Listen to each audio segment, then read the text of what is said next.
ایران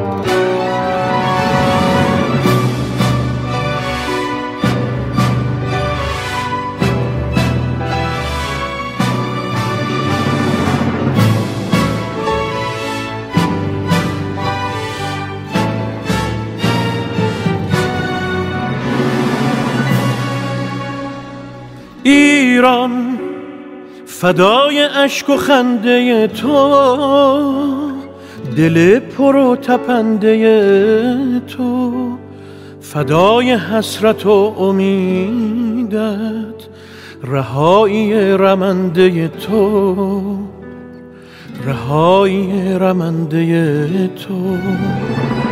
ایران اگر دل تو را شکستند، تو را به بند کینه بستند، چه عاشقان بی نشانی که پای درد تو نشستند، که پای درد تو نشستند.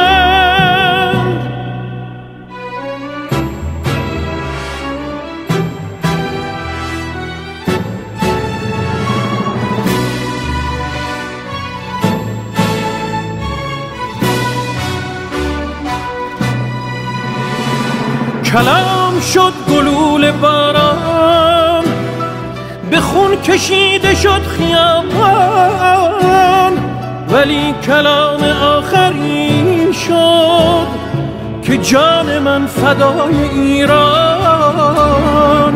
تو ماندی و زمان نو شد، خیال عاشقان نو شد، هزار دل شکست و آخر هزار و یک بهانه نو شد.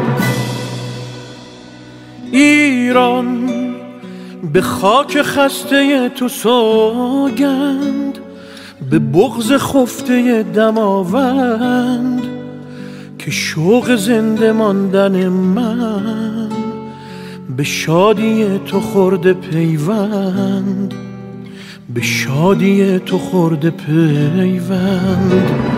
ایران اگر دل تو را شکستند، تو را به بند کینه بستند، چه عاشقان بی نشانی که پای درد تو نشستند، که پای درد تو نشستند.